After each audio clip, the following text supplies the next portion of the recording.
নমস্কার বন্ধুরা, স্বপ্নাস ক্রিয়েশনে আপনাদের সবাইকে জানাই স্বাগত।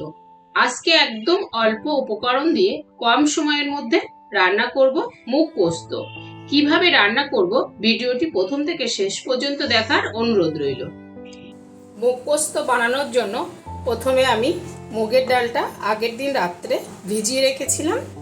সারা রাত ভিজে যে ফুলে ডবল হয়ে গেছে। খুব অল্প পরিমাণে মুগের ডাল নিয়েছি। এবার এই মুগের ডালের জলটা ফেলে দেব। মুগের ডালটা ভালো করে জল ঝরিয়ে নিয়েছি আর নিয়েছি মিক্সির বাটি। এবার ডালটা বেটে নেব।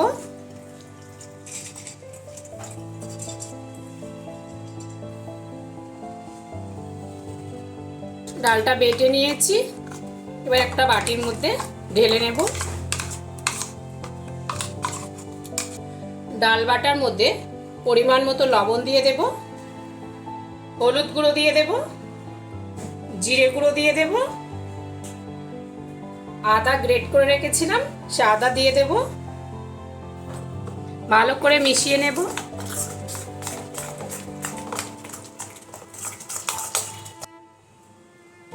ডালের বড়াটা ভেজে নেব, সেই জন্য কড়াই বসিয়ে দিয়েছি।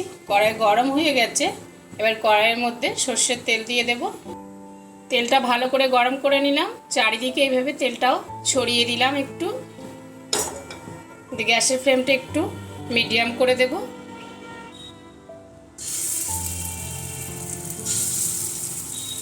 এবার বড়াগুলো এইভাবে ভেজে নেব। আপনারা ছোট বড় যেমন পছন্দ সেরকম সাইজের এই বড়াগুলো ভেজে নিতে পারবেন। তেলটা আবার এইভাবে চারিদিকে ঘুরিয়ে দিলে বড়াগুলো আপনা আপনি এভাবে ছেড়ে দেবে। এবার বড়াগুলো উল্টিয়ে দেব।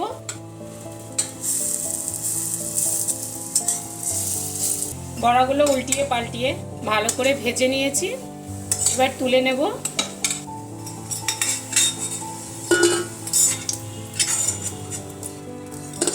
আর যেটুকু ডাল বাটা আছে সেটা দিয়েও এইভাবে বড়াগুলো তৈরি করে নেব। ওই একইভাবে বড়াগুলো ভেজে তুলে নেব। মশলা তৈরি করে নেব, সেই জন্য মিক্সির বাটি নিলাম। 3টে কাঁচা লঙ্কা দিয়ে দিলাম, এক টুকরো আদা দিয়ে দিলাম, একটা ছোট সাইজের টমেটো কেটে দিয়ে দেবো। দিয়ে দিলাম টমেটো। পোস্ত দিয়ে দেব। এই চামচে 2 চামচ পোস্ত দিলাম আর 1 চামচ সাদা তিল দিলাম। অল্প জল দিয়ে দিলাম, দিয়ে একটা মিহি পেস্ট বানিয়ে নেব।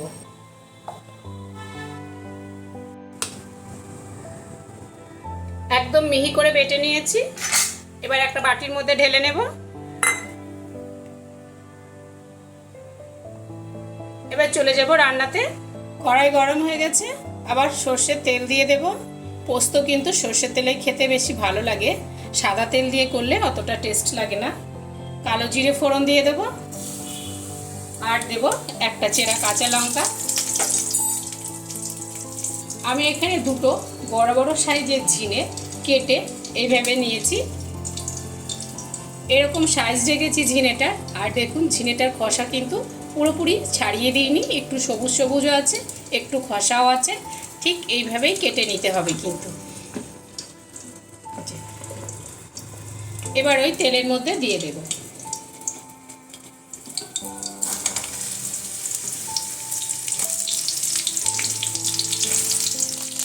লবণ দিয়ে দেব। লবণ দেওয়ার পর জিরাটা ভালো করে এইভাবে নাড়াচাড়া করে দিলাম। এ সময় কিন্তু গ্যাসের ফ্লেমটা হাইতে রাখতে হবে, লোতে করা যাবে না। আরও একটু নেড়ে দিলাম। আর এই সময় কিন্তু গ্যাসের ফ্লেমটা হাইতেই রাখতে হবে, কারণ ঝিঙে থেকে তো অনেক জল বের হয়, সেই জন্যে হাইতে রেখে করলে বেশি ভালো হবে। মাঝে মাঝে এরকম ঢাকনা খুলে একটু নাড়াচাড়া করে দিতে হবে। আর গ্যাসের ফ্লেমটা কিন্তু হাইতেই রাখতে হবে। আমি আবারও বললাম যে গ্যাসের ফ্লেমটা কিন্তু হাইতেই রাখতে হবে, রেখে ঢাকনা দিয়ে ঢেকে এটা ভাজা ভাজা করে নিতে হবে। কিছুক্ষণ ভাজার পর ঢাকনাটা খুলে আবার একটু নাড়াচাড়া করলাম। বেশ ভাজা ভাজা হয়ে গেছে। এবার হলুদ গুঁড়ো দিয়ে দেব, হলুদ গুঁড়ো দেওয়ার পর আবার একটু নাড়াচাড়া করে নিলাম। বেটে রাখা মশলাটা দিয়ে দেব।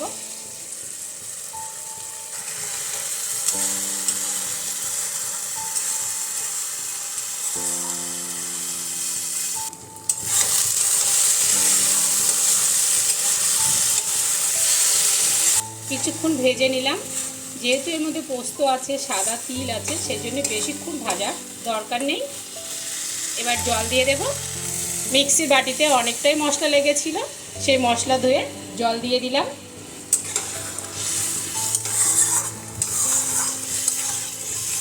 আর একটু জল দিয়ে দিলাম।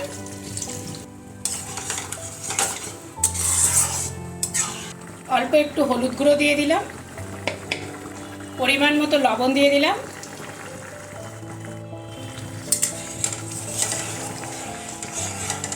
জলটা বেশ টকবক করে ফুটছে।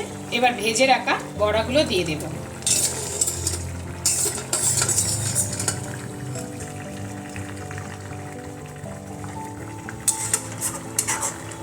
এবার গ্যাসের ফ্লেমটা মিডিয়াম করে দিয়ে ঢাকনা দিয়ে ঢেকে 5 মিনিট মতো হতে দেব।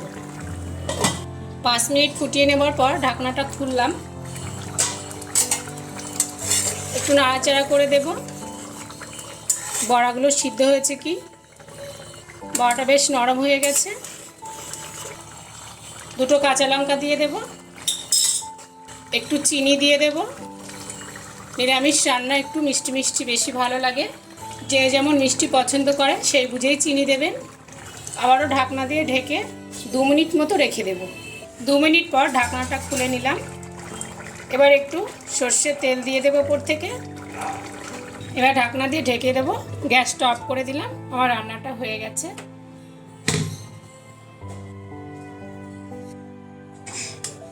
এবার একটা প্লেটে নামিয়ে নেব। নিরামিষ এই মুগ পোস্ত খেতে কিন্তু ভীষণ সুস্বাদু হয়। ভাত রুটি দুটোর সঙ্গে খেতে কিন্তু খুব ভালো লাগে। আর এই গরমের দিনে এরকম হালকা পাতলা রান্না আর খুব সহজেই খুব তাড়াতাড়ি হয়ে যায়। আপনারা এইভাবে বাড়িতে করবেন। আশা করি আজকের রেসিপিটা ভালো লেগেছে। ভালো লাগলে একটা ছোট্ট লাইক করবেন আর স্বপ্নাস ক্রিয়েশনে সাবস্ক্রাইব করার অনুরোধ রইল। অনেক অনেক শেয়ার করবেন। আজ আসি, ফিরে আসবো নতুন কোনো রেসিপি নিয়ে।